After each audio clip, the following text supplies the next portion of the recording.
Bonsoir, bonsoir à toutes et à tous. Sens Public est au 107e congrès des maires de France. On est au cœur du réacteur, tout près de la salle où se déroulent les débats, les discours, les prises de parole les plus attendues. Et ça se passe évidemment aussi sur notre plateau puisque Public Sénat a décidé de consacrer une large part de son antenne à cet événement majeur. On est à moins de 4 mois du premier tour des élections municipales. Tout à l'heure, je recevrai 3 jeunes maires, des trentenaires, pour parler de leur engagement. Pourquoi sont-ils devenus élus? Ont-ils des regrets? Sont-ils de nouveaux candidats? Font-ils de la politique autrement? Réponse tout à l'heure, ce sera dans 3 quarts d'heure. Mais d'abord, on va tout de suite scruter l'état d'esprit des maires grâce aux résultats de l'étude annuelle du Cevipof. Ils sont plus nombreux qu'il y a 6 ans à vouloir se représenter. Clémentine Louise est partie à leur rencontre dans les allées de ce congrès. Cela fait bientôt 6 ans qu'ils organisent la vie de votre commune ou de votre ville. Les maires arrivent en fin de mandat et ils sont 58%, sans compter les indécis, à se représenter. Un chiffre en hausse, témoin d'un engagement toujours très fort de ces élus locaux. Quand on construit progressivement et on structure un petit village, une petite bourgade, on voit le travail effectué et l'optimisation financière aussi qu'il faut absolument chercher à chaque fois. Donc c'est des motifs de satisfaction. Et quand on voit la population qui se sent bien tout simplement et qui fait savoir de temps en temps, c'est assez motivant en soi. Pourtant, tous témoignent de difficultés croissantes, avec en premier lieu le budget moyen alloué aux communes, déjà en baisse et qui risque de s'amoindrir encore avec les contraintes économiques qui pèsent sur le budget 2026. Je viens de recevoir une notification du Conseil départemental de Saône-et-Loire qui va baisser une dotation qui va être 3 fois moins élevée. Donc ça, il faut qu'on en tienne compte pour l'élaboration du budget 2026. Cette année, ça m'inquiète vraiment parce que cette année, avec la crise, avec le budget qui n'est pas encore voté au niveau de l'État, je ne sais pas du tout où on va aller. Tout ce que je sais, c'est qu'en termes d'investissement, on va les réduire au minimum. Un porte-monnaie qui s'allège et une gronde sociale qui monte. 65% des maires déclarent avoir déjà été victimes d'incivilités. Il n'y a plus de notion citoyenne, ou peu de notion citoyenne. Dès qu'il y a quelque chose, c'est le maire qui est responsable. Il y a une coupure d'eau, c'est la faute du maire. Si vous leur expliquez calmement, ça revient par les réseaux sociaux. Et ça, c'est vraiment quelque chose d'anonyme et quelquefois de très désagréable. Après 2 mandats de maire, Marc Archer ne se représentera pas aux élections municipales en mars prochain. Et on se demande comment les maires font face. Je vous présente tout de suite mes invités. Bernard Delcros, bonsoir. Bonjour. Bienvenue, heureux de vous accueillir. Vous êtes sénateur Union centriste du Cantal, président de la délégation sénatoriale aux collectivités territoriales et à la décentralisation. Laurence Denervaux, bonsoir et bienvenue à vous aussi, directrice du Cercle de réflexion Destin commun. Et on va beaucoup s'appuyer sur cette étude que vous venez de publier sur les opinions et les attentes des Français avant ces municipales. Stéphane Vernet, bonsoir. Bonsoir. Bienvenue Stéphane, journaliste politique, rédacteur en chef délégué de la rédaction de Ouest France à Paris. Et Mickaël Darmon. Bonsoir Mickaël. Bonsoir. Éditorialiste pour Sens Public. Je vais commencer par faire appel à vos souvenirs. Bernard Delcros, vous avez été maire de la commune de Chalinargues, 311 habitants. On est dans le Cantal évidemment. Est-ce que cette expérience, elle guide toujours vos pas de sénateur aujourd'hui? Absolument. J'ai été maire de ce village, vous l'avez rappelé. J'en profite pour dire que la fonction de maire, c'est une fonction magnifique, avec beaucoup de difficultés, beaucoup de contraintes, mais beaucoup de satisfaction et beaucoup de richesse humaine aussi. Et aujourd'hui, mon expérience, mon vécu, mon parcours d'élu local et principalement de maire, aujourd'hui, c'est ce qui guide mes pas au Sénat en permanence. Quand vous votez ou pas un texte, vous pensez à ça, à la réalité du terrain, quoi. Oui, et puis à travers moi, à tous les maires, évidemment, de mon département et tous les maires de France. Mais il ne faut pas oublier qu'il ne faut jamais se départir de la réalité, du concret du terrain.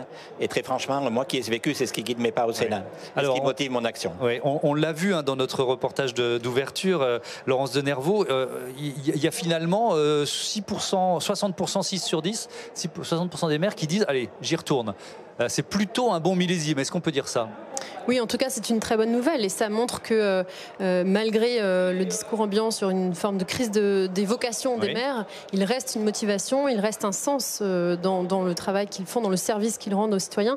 Et ce qui est intéressant, ce qui est positif aussi, c'est que la satisfaction est mutuelle. On va peut-être y revenir, mais les Français, dans leur majorité, sont plutôt très positifs sur leur maire et dans un contraste extrêmement fort avec le regard qu'ils portent sur leur pays. Ce sont 88% des Français qui disent « le pays va dans la mauvaise direction.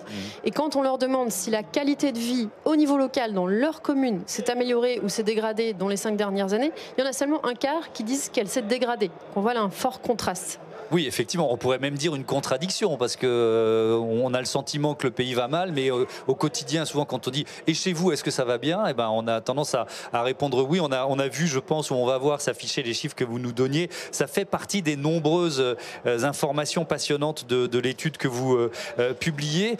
Stéphane Vernet, on parle des maires qui décident là de finalement se représenter. C'était beaucoup moins il y a 6 ans. Alors on était dans un contexte particulier, il y avait la crise Covid, bon bref, ça pouvait peut-être aussi expliquer la crise des vocations il y a 6 ans. Alors on peut voir le verre à moitié vide ou à moitié plein. 60% des maires qui se représentent, vous dites quoi ? Non, je dis que c'est beaucoup, c'est vraiment beaucoup. En fait, oui. c'est beaucoup plus parce que, souvenez-vous, les élections municipales en 2020, elles ont eu lieu pendant la pandémie. Oui, bien sûr. Et en fait, ça a été un mandat de choc particulièrement éprouvant pour les maires. Il y a eu une succession de crises, ça n'a pas été facile. Il y a une exigence croissante des concitoyens qui sont devenus des consommateurs et qui sont de plus en plus impatients.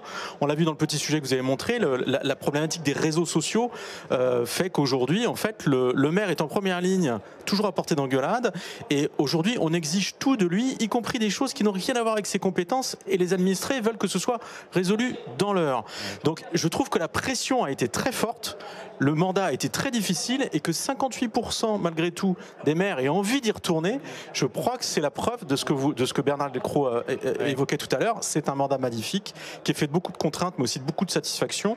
Et moi, je pense qu'il y a ce que nous disent ces chiffres, c'est qu'il y a encore beaucoup d'énergie dans les communes du côté des maires. Ouais, ça c'est bon signe et je pense que c'est ce qu'on ressentira aussi dans notre second débat avec des jeunes maires. Mickaël, vous vouliez intervenir ? Oui, c'est vrai parce que c'est aussi la première source de légitimité politique. Souvenez-vous, pour sortir de la crise des Gilets jaunes, que fait le président de la République ? Il va faire le tour des maires. C'est-à-dire qu'en fait, en réalité, il va aller voir pour demander comment ça marche. Parce que lui qui n'avait pas effectivement cette légitimité de départ, et même qu'il avait mis de côté en disant le parcours classique, moi je ne le fais pas, en réalité, après les Gilets jaunes, il est allé voir au fond comment ça fonctionnait et il est allé tirer la première source de légitimité qui est celle des maires. Ouais. Est-ce qu'il y a une prime au sortant ? Je reste avec vous Stéphane Vernet, alors qu'on est quand même dans un climat général de dégagisme. Alors, on est dans un climat général de dégagisme. Ce qu'il faut bien comprendre, c'est qu'aujourd'hui, on est dans une phase particulière où la cote de popularité ou le niveau de satisfaction des Français par rapport aux élus nationaux s'est extrêmement dégradé, en fait. Et l'écart est saisissant. Le maire reste l'élu préféré des Français et lui, il conserve son capital de confiance. Oui. Alors, je dirais pas intact parce qu'il s'érode aussi un petit peu, mais par rapport aux élus nationaux, c'est énorme. Par contre, si vous voulez, le fait qu'on ait ce contexte politique particulier fait que ça a quand même des incidences. Pour répondre très concrètement à votre question, le bilan, c'était le critère principal, premier, majeur, qui faisait la réélection des maires depuis des décennies. Ce qui est en train de se dessiner dans ce nouveau contexte, c'est qu'aujourd'hui, ce qui va compter en 2026, le bilan comptera toujours, mais pas que. Avant le bilan, les choses qui montent, qui viennent en avant, ce sera la personnalité du maire et sa capacité à projeter sa commune et ses concitoyens dans l'avenir. Donc le projet, en fait, va compter plus que le bilan. Et ça, a priori, c'est une nouveauté. Alors, il y a beaucoup de thèmes à aborder dans ce débat. On parlera du narcotrafic dans un instant. On se demandera... Alors, c'est une vision très parisienne, je l'assume, mais si cette campagne municipale a vraiment commencé, je pense que sur le terrain, il y a beaucoup de gens qui sont en train de dire « Bah oui, mon gars, elle a commencé cette campagne. » Mais bref, ce sera l'un de nos chapitres. Mais d'abord, je voudrais qu'on parle budget, dotation des communes et évidemment, les discussions qui se déroulent en ce moment au Parlement vont impacter plus ou moins, on verra, les finances des collectivités locales et territoriales. Écoutez les craintes de Philippe Laurent, c'est le maire de Sceaux, qui est également vice-président de l'AMF. Dans ma ville, je sais que le projet de budget qui a été déposé par le gouvernement, qui est en train d'être discuté, on ne sait pas ce qu'il en sera à la fin. Enfin, en tout cas, ça se traduit par une perte financière relativement importante qui va conduire à repousser, à étaler, voire à annuler un certain nombre de choses, et notamment d'investissement. Si les communes ne marchent pas, si les écoles, les crèches, les centres de loisirs, les équipements sportifs, les équipements culturels, si tout ça ne fonctionne pas bien, c'est l'ensemble de nos concitoyens qui en paieront le prix par diminution du niveau de service. Bernard Delcros, on est au cœur d'un des combats du Sénat. Pourquoi? Pour que la facture soit pas trop salée pour les collectivités territoriales dans ce budget? Oui, la question des capacités financières des collectivités aujourd'hui est au centre des préoccupations. Ouais. Le moteur de l'engagement d'élus, des maires, des élus locaux, je veux dire, au niveau des communes, c'est avant tout le sentiment, l'envie d'être utile à sa commune, utile au territoire, utile aux habitants. Et donc, on arrive à la veille d'élections municipales, eh bien, les équipes, les maires qui se représentent ou les nouveaux qui vont être candidats réfléchissent à des programmes pour un mandat. Que peuvent-ils faire pour développer leur commune, pour améliorer le cadre de vie des habitants, améliorer les services pendant un mandat? Et la question qui se pose, mais de quels moyens je vais disposer? Et ils n'ont pas la réponse aujourd'hui. Et comme on est dans un contexte général d'instabilité et de doute, ben, les maires, ils doutent. Et ça, c'est le principal problème qu'il faut que l'on règle. Il faut qu'on apporte des réponses précises et concrètes. Alors, pour répondre précisément à votre question, dans le projet de budget qui nous est présenté, il est demandé une contribution aux collectivités locales à hauteur de 4,7 milliards d'euros pour contribuer au redressement des finances publiques. Le Sénat n'est pas opposé à une contribution des collectivités, mais premièrement, pas à ce niveau-là. Nous, on a fixé la barre, si je peux dire, à 2 milliards d'euros, pas pour faire du marchandage. Parce que 2 milliards d'euros, après avoir bien étudié les dispositifs, c'est ce qui nous paraît acceptable pour ne pas remettre en cause les équilibres territoriaux, les équilibres financiers. Et ce que l'on veut préserver prioritairement, c'est l'investissement des collectivités. Parce que l'investissement des collectivités, c'est vraiment déterminant dans la vie des territoires. L'investissement des collectivités, c'est à peu près 70% de l'investissement total, de l'investissement public total. Et donc, l'investissement des collectivités se fait dans tous les territoires. On soutient l'activité économique, on soutient l'emploi. Derrière l'emploi, ce sont des familles, ce sont des enfants dans les écoles, ce sont des clients dans les services. C'est la vie quotidienne, c'est la vie quotidienne des habitants, des citoyens. Il faut faire attention de bien préserver l'investissement des collectivités. Donc, on y arrivera en abaissant la barre, si je peux dire, de la contribution à 2 milliards d'euros. Laurence Denervaux, est-ce que cette question-là, c'est-à-dire le lien entre les dotations budgétaires et finalement la qualité des services, des infrastructures, il est fait par les Français dans l'étude que vous publiez? Oui, je pense. Alors peut-être de manière indirecte, mais on les a interrogés sur leurs préoccupations principales, leurs priorités au niveau national, au niveau global, mais aussi au niveau très local pour leur commune. Et au niveau local, les 3 priorités qui se dessinent sont la sécurité d'abord, juste après le niveau des impôts locaux et des taxes. Donc là, on voit que la question budgétaire, en fait, elle se pose des deux côtés, à la fois pour les dotations des collectivités, mais aussi pour les administrés, puisqu'on garde en tête que la préoccupation numéro 1 des Français au niveau global, au niveau national, ça reste le pouvoir d'achat. Et puis juste après, on a la préoccupation de l'accès et de la qualité des services publics de proximité. Donc là, on voit bien comment tout se tient, toutes ces différentes dimensions sont liées, puisque si ces dotations sont affaiblies, évidemment, c'est aussi la qualité des services publics de proximité qui peuvent s'en ressentir. Oui, avec aussi dans votre étude, cette question que vous avez posée, avez-vous le sentiment de bénéficier personnellement des actions menées par votre municipalité? Le résultat, moi, m'a un peu surpris parce que c'est une majorité assez large de non. C'est plus de 60% de non. Oui, c'est ça. C'est environ 60% qui disent non. Et ça rejoint ce que vous disiez tout à l'heure, c'est-à-dire un besoin de retour sur investissement permanent et de lisibilité des politiques publiques aussi, que ce soit au niveau national ou au niveau local. Ce qui peut être une bonne chose dans le sens où ça traduit un intérêt des Français pour la politique locale, pour ce qui se fait concrètement, mais aussi ce qui peut être ce qu'on a appelé une forme de spirale de l'insatisfaction, notamment dans la mesure où on a constaté que ceux qui disent le plus qu'ils ne voient pas l'impact des politiques locales dans leur vie, ce sont aussi ceux qui ont le moins l'intention d'aller voter. Donc il y a comme un fatalisme en quelque sorte qui est assez préoccupant, je trouve. Oui, avec cette lente mais régulière dégradation de nos services publics, ça va forcément peser sur les scrutins nationaux. Stéphane Vernet, la présidentielle, d'éventuelles législatives en cas de dissolution. Est-ce que ça pèse aussi beaucoup, d'après vous, sur les élections municipales à venir? Mais oui, ça vient d'être dit. Les trois choses qui reviennent systématiquement dans toutes les études, effectivement, sur les attentes, y compris pour les municipales au niveau local, c'est l'insécurité, le budget, les impôts ou la dette, selon, et les services publics, surtout l'accès en local, l'accès à la santé, en fait. Ce sont 3 compétences ou 3 prérogatives qui ne relèvent pas du maire. On y revient à ce du que vous disiez régalien. tout à l'heure. C'est on va l'État. critiquer son maire alors qu'en fait, c'est l'État qui gère ça. Et l'autre, donc vous voyez, on met la pression sur son maire de plus en plus sur des choses sur lesquelles il n'a pas la main. Et il a d'autant moins la main. Moi, je trouve ça intéressant. Vous disiez le fait qu'il y a un certain nombre de gens qui se disent mais je n'ai pas accès à des services que je finance. En fait, on est rentré dans la logique du consommateur. Du citoyen consommateur, oui. Je paye, j'ai droit. Sauf que le citoyen, il paye, mais il paye à qui ? Il paye quoi ? En réalité, il paye plus directement dans la part d'impôt qu'il verse en fait chaque année. Oui. Il ne paye plus directement son éco à la commune. Il y a une dichotomie totale. Le lien a été rompu en fait. Les communes ne se financent plus sur l'impôt local. Depuis la disparition de la taxe d'habitation, il reste une part de la taxe foncière et la taxe d'habitation dans les cas où vous avez des résidences mais locales. Le reste, tout passe par des dotations. Et en fait, les maires, en fait, n'ont plus la main sur leurs finances. Et donc, il n'y a plus de lien direct entre leurs projets ou les impôts qui leur sont versés, enfin, qui sont versés par les résidents de leur commune, et le projet qu'ils peuvent monter, en fait. Et ça, ces deux choses-là créent, en fait, une distorsion, si vous voulez, entre la demande et ce que peut faire le maire réellement face à une demande sur des choses qui lui échappent. Oui.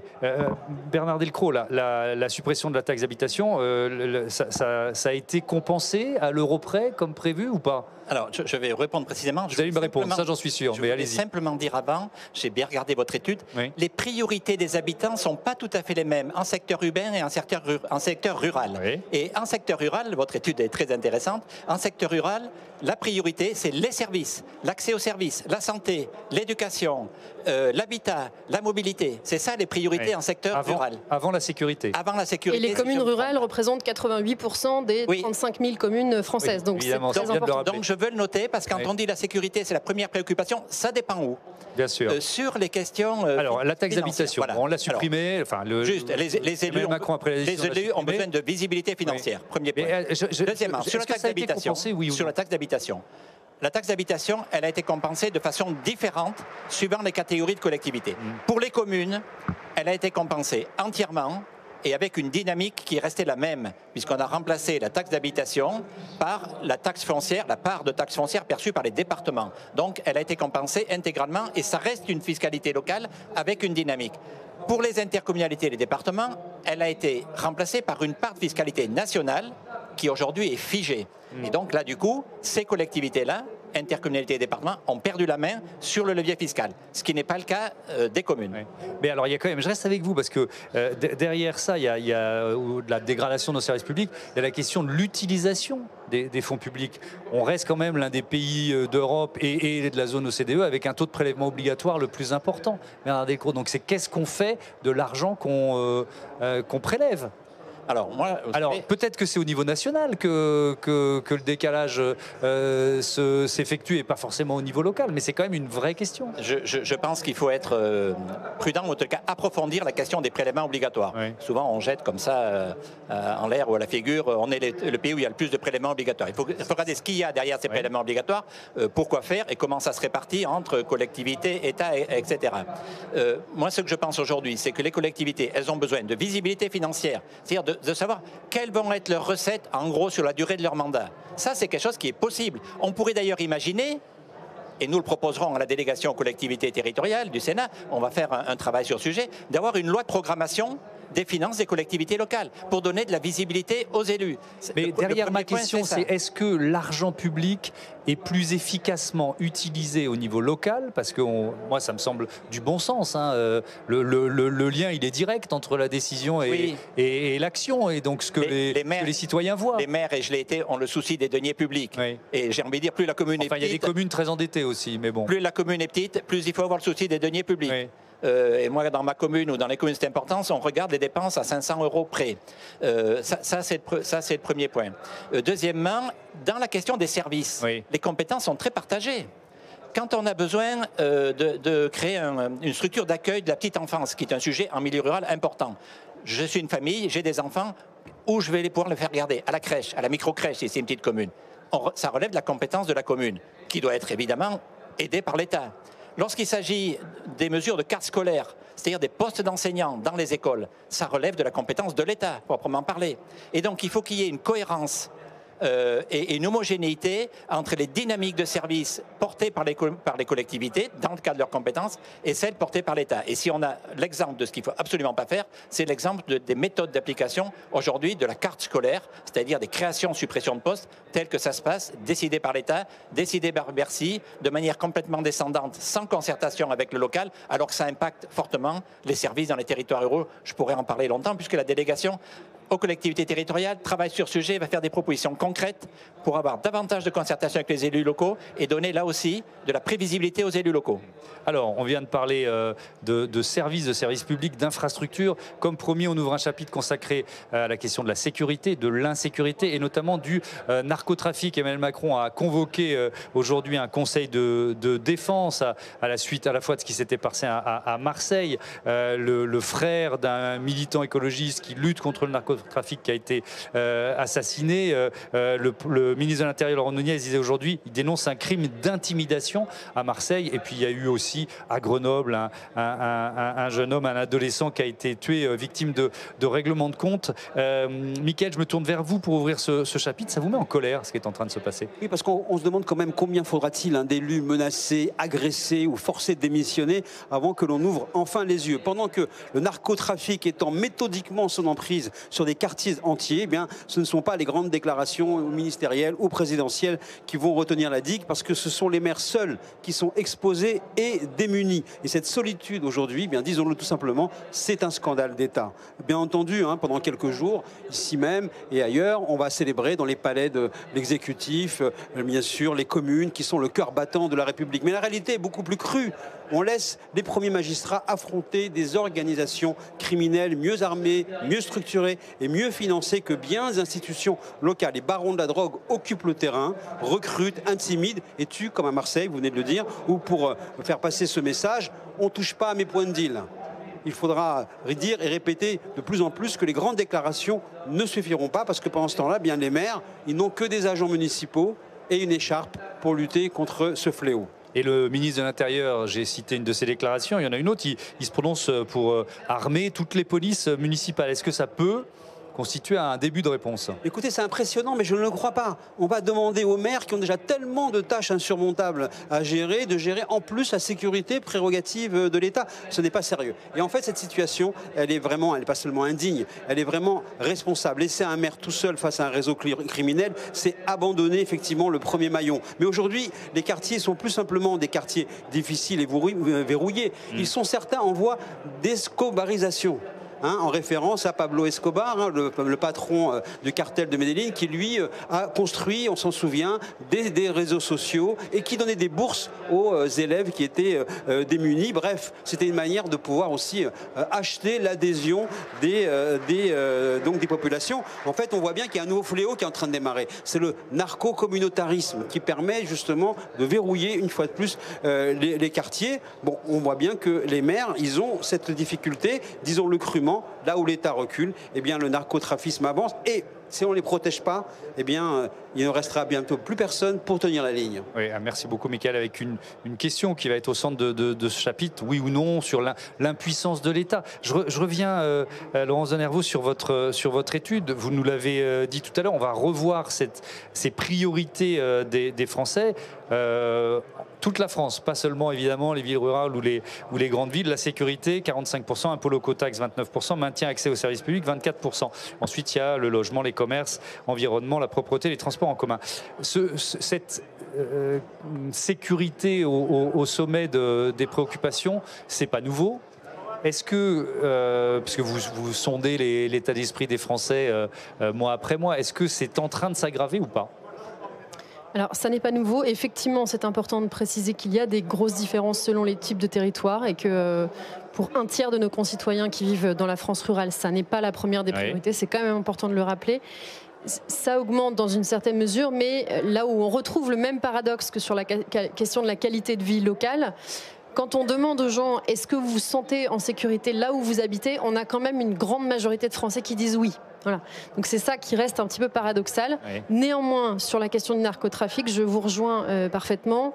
C'est une question qui s'est aujourd'hui généralisée dans le sens où elle touche là aussi des villes moyennes. Tous les types de territoires. Nous avons mené des groupes de discussion il y a quelques mois à Dijon. Dijon qui est une ville qui est devenue, qui est vraiment au carrefour en fait des voies de la distribution des stupéfiants à l'échelle de l'ensemble de l'Europe en fait.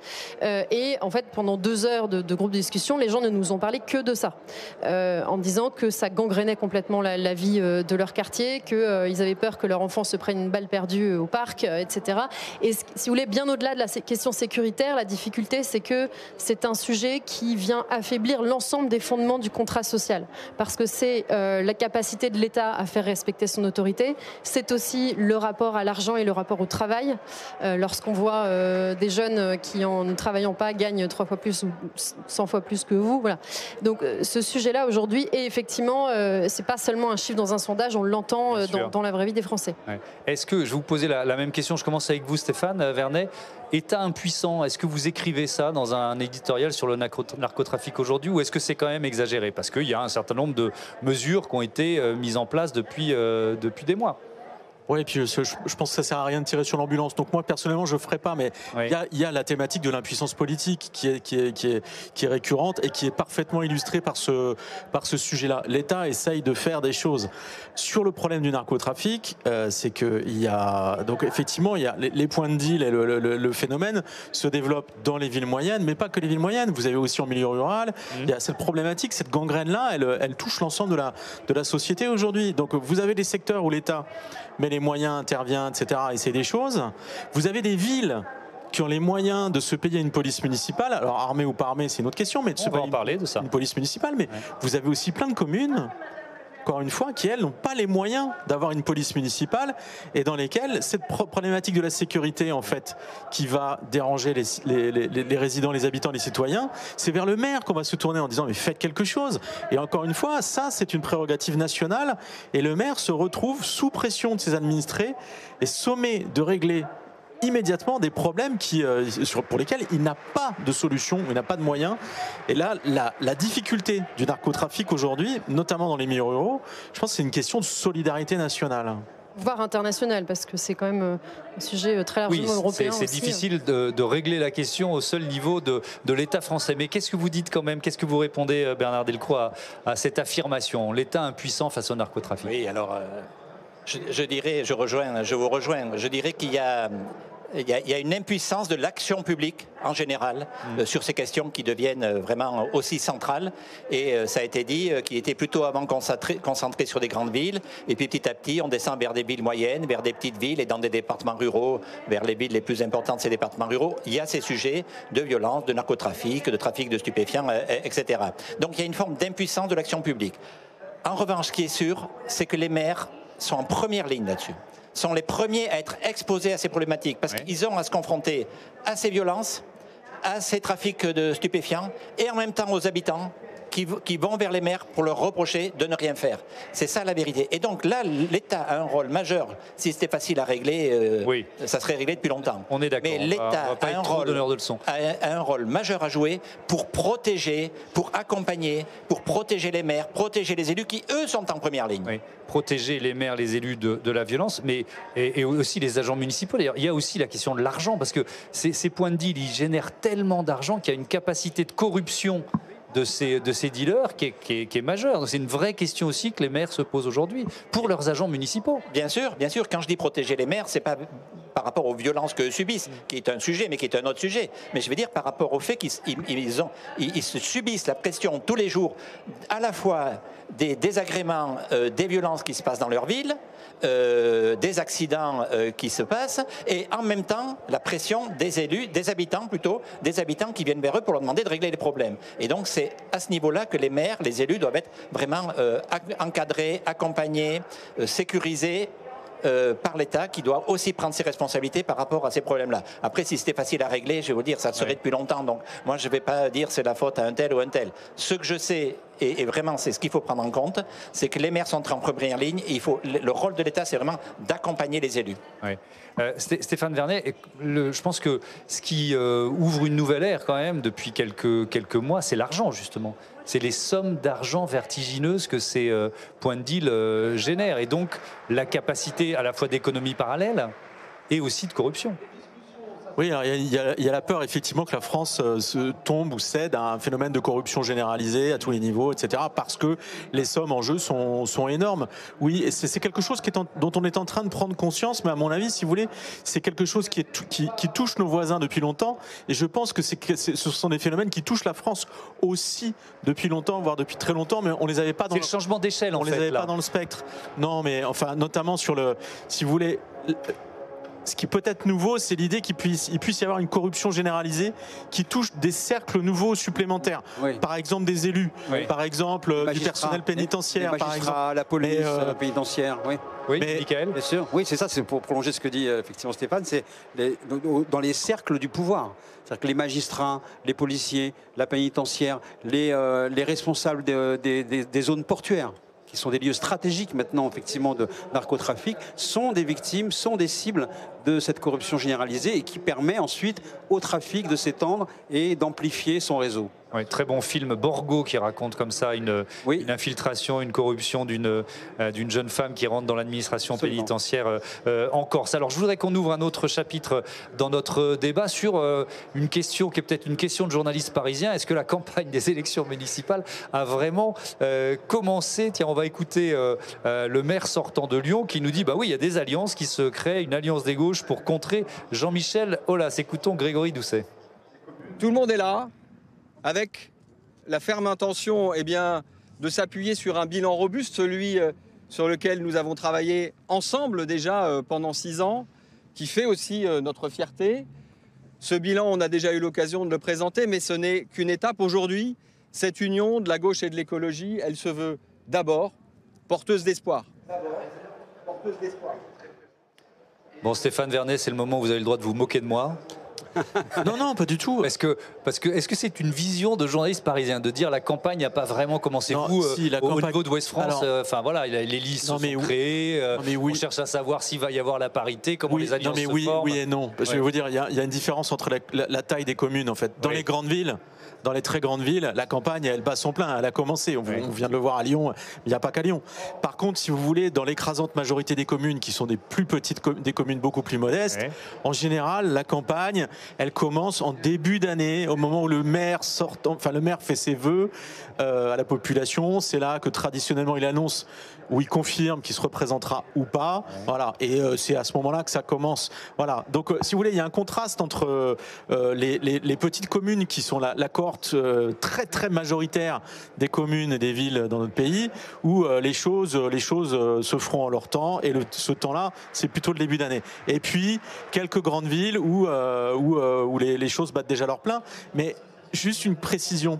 Ce qui est toujours confondant avec les municipales, si vous voulez, c'est que depuis Paris ou au niveau national, on va juger la victoire ou la défaite ou le résultat des municipales à l'aune d'une vingtaine, voire d'une cinquantaine, grand maximum, de grandes villes. Voilà, en disant celle-ci bascule pas, gna gna gna, etc. Mais on oublie que à chaque élection, quel que soit le cru, vous avez plus de 70% des exécutifs qui sont renouvelés. C'est-à-dire que les équipes municipales, d'année en année, dans l'écrasante majorité des cas, elles sont. Donc il y a une vraie prime au sortant, c'est ce dont on parlait tout à l'heure. Oui, mais j'insiste, cette année, il y a toujours la prime au sortant, mais cette année, je pense que compte tenu du contexte, il y aura aussi quelque chose autour du projet et la capacité du maire à convaincre ses concitoyens qu'il peut se passer quelque chose dans leur ville et que ça vaut le coup d'aller voter pour lutter contre l'aquabonisme. Oui, alors tout le monde veut prendre la parole. Je reviens vers vous, Michael, mais d'abord Laurence Denervaux. Oui, pour rebondir sur ce que vous veniez de dire, je pense qu'en réalité, dans les petites communes, on peut considérer qu'il n'y a pas de campagne ou bien considérer qu'au contraire, les maires en place, les équipes en place sont en permanence en campagne.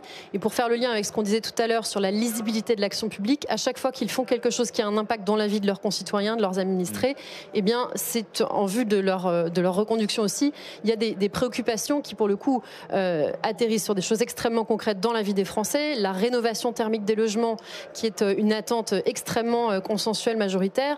Ça, je peux vous dire que les gens en parlent aussi dans nos enquêtes, parce qu'ils voient tout de suite l'effet pour bien sûr le bénéfice écologique, mais aussi pour leur porte-monnaie. Quand un maire préserve une classe qui devait être fermée dans l'école primaire, évidemment que là aussi, ça joue en faveur de sa réélection. Et on sait qu'il y a aussi une corrélation directe entre la proportion des Français qui connaissent leur équipe municipale et ceux qui sont le plus certains d'aller voter. Donc là aussi, ça va dans le sens de ce qu'on disait sur cette prime au sortant. Ouais. Bernard Delcros, elle a bien démarré la campagne des municipales dans votre département, dans le Cantal. Alors les élections municipales aujourd'hui se préparent partout en France, dans toutes les communes. Mais la notion de campagne électorale, c'est ce que vous disiez, n'est pas du tout la même dans une ville et dans une petite commune rurale. Dans une ville, il y a des listes qui se montent, souvent il y a des accords de partis politiques, il y a ensuite des campagnes électorales, il y a toute une médiatisation de la campagne qui se fait.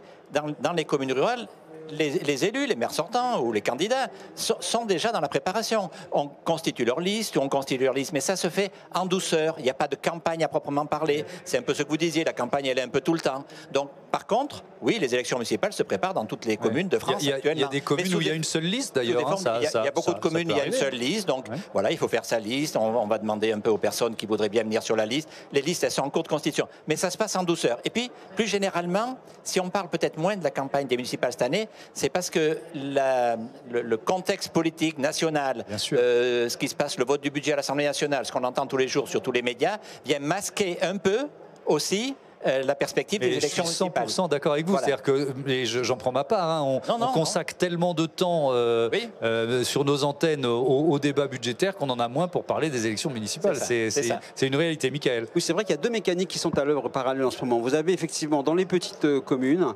la recherche de candidats.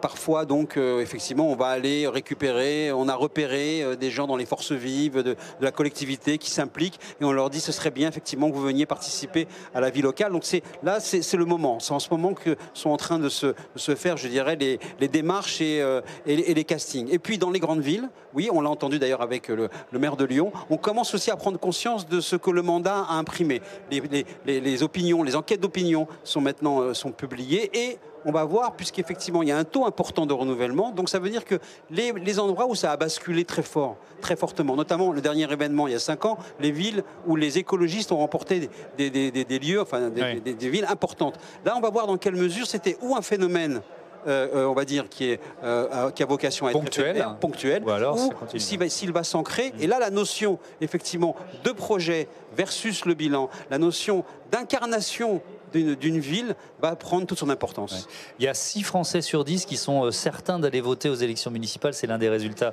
de l'enquête de Destin commun. Qui sont les plus sûrs d'aller voter, Laurence Denervaux?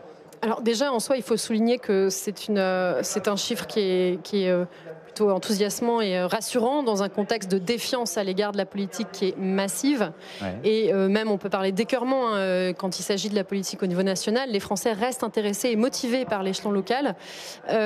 Qui est le plus certain d'aller voter aujourd'hui? Ce sont, au niveau sociodémographique, plutôt les plus âgés et les plus aisés. Ouais. Le différentiel le plus important est selon l'âge. Il y a une véritable alerte chez les jeunes. Hein. C'est vraiment, on peut parler de décrochage. Alors, l'abstention des jeunes, c'est un phénomène structurel qui est largement connu, mais on pourrait espérer que pour les scrutins locaux, justement, ils aient davantage l'envie de se mobiliser. Aujourd'hui, c'est seulement un petit tiers de la génération Z, c'est-à-dire des 18-25 ans, qui sont certains d'aller voter, versus 88% des seniors. Donc, écart énorme. Et puis, et sur l'échiquier politique par électorat, voilà, justement. Tout à fait. Alors, ceux qui sont le plus certains d'aller voter par électorat, c'est d'abord l'électorat Renaissance, ensuite les électorats de droite et d'extrême droite, donc LR et le Rassemblement national. Et les électorats qui sont le moins sûrs d'aller voter, les moins, qui sont d'une sous-mobilisation aujourd'hui, sont plutôt les électorats des écologistes et de LFI, sachant que par ailleurs, quand on demande aux Français quelle formation politique est-ce que vous souhaitez voir plutôt affaiblie ou renforcée dans ce scrutin, eh bien, c'est un des enseignements importants aussi de cette étude. Le parti qui est devenu le plus aujourd'hui un repoussoir et de loin, c'est LFI. Ok. Allez, un dernier chapitre. Il y en a eu beaucoup dans ce débat, mais celui-là, je voudrais qu'on y consacre nos 5 dernières minutes sur la question des normes, des excès de normes. Cécile Cixous, qui était dans les allées du Congrès des maires aujourd'hui, en a rencontré beaucoup qui parlent justement de cet excès. Écoutez, Dominique Peluzzi, qui est le maire de Fresse-sur-Moselle. On est dans les Vosges. On est pris à la gorge pour une simple et bonne raison. C'est qu'on a des exigences qu'on nous impose au travers de normes, de règles, de rappels à la loi, et puis de l'autre côté, des moyens qui sont aléatoires. Les moyens doivent être constants, à due proportion des efforts qui nous sont demandés, et de la mise aux normes et de la modernisation qui nous est demandée, et des services publics qui sont attendus, services publics de proximité. Donc voilà, c'est ce rapport-là qu'il faut créer, et jusqu'à aujourd'hui, il n'est pas créé. Bernard Delcros, est-ce que ce ras-le-bol des normes, il est généralisé? Vous le ressentez, vous, dans les échanges? Il est justifié. Oui. Je ne peux pas le dire autrement. J'ai connu ça en tant que maire et ça ne s'est pas arrangé depuis. Oui. Il y a une sorte d'empilement des normes, des réglementations qui arrivent d'ailleurs parfois par la loi, d'autres fois de façon réglementaire, qui empoisonnent la vie des élus, qui freinent leurs projets, qui parfois font obstacle à leurs projets, qui parfois ne correspondent pas aux réalités du territoire, sont dénués de bon sens. Et donc, il y a vraiment un travail à faire. Alors, la délégation, pour assouplir et adapter ces réglementations aux réalités de tous les jours. Et donc, la délégation, là aussi, mène un travail important sur le sujet. Et nous avons même déposé une proposition de loi au Sénat qui a été adoptée à l'unanimité, qui, j'espère, sera examinée à l'Assemblée nationale, pour permettre aux préfets de département, on reste dans la proximité, on n'est pas sur le préfet de région, de permettre aux préfets de département de pouvoir adapter, certes pas toutes évidemment, mais de pouvoir adapter certaines normes et certaines réglementations à la réalité des territoires, pour être dans le bon sens du territoire. Maintenant, l'égalité devant la loi, quand même, bien sûr, c'est une vraie question. Bien sûr, c'est de la différenciation. Oui. Et je peux vous dire qu'il y a beaucoup d'élus pour lesquels il y a de l'incompréhension. Quand on voit, je pourrais citer de nombreux exemples, il y a de l'incompréhension quand on voit ce qui est imposé, mais qui ne correspond pas du tout, encore une fois, à la réalité du terrain. Il y a un décalage, si vous voulez, entre le bon sens du terrain et ce qui est imposé. Les gens du rural vous diront de Paris. Oui. En fait, c'est à travers des lois ou des réglementations. Donc, il y a un vrai travail à mener là-dessus pour simplifier la vie des élus. Il y a le sujet financier, mais il y a le sujet de la simplification. Oui. Laissons un peu plus de liberté aux élus locaux et permettons aux préfets de pouvoir adapter les réglementations. Michaël Darmon, on a à peu près le même âge. On avait fait la liste des chocs de simplification qu'on nous a promis depuis qu'on est journaliste. Bien, écoutez, d'ici jusqu'au plafond, on peut parfaitement empiler les chocs, les rapports, les promesses, les délégations, les concertations. Oui. On l'entend depuis effectivement très longtemps et effectivement ça reste, pour des raisons historiques, ça reste le mal endémique français que ressentent les élus. Mais je pense qu'on aime ça, nous, citoyens français. Mais oui, on aime bien titiller son voisin quand sa haie dépasse de 20 cm. Enfin, il faut quand même essayer de comprendre pourquoi on est passionné par les normes, quoi. La centralisation, le fait qu'effectivement on est encore dans une monarchie républicaine, tout se passe à Paris, tout se passe dans un seul bureau, et il serait temps peut-être d'ouvrir les fenêtres. Ouais. Stéphane Vernet, votre avis là-dessus, pourquoi on n'y arrive pas? Mais c'est un mal français. Oui. On est au pays nous vivons au pays du bureau. Voilà, c'est comme ça, c'est dans nos gènes.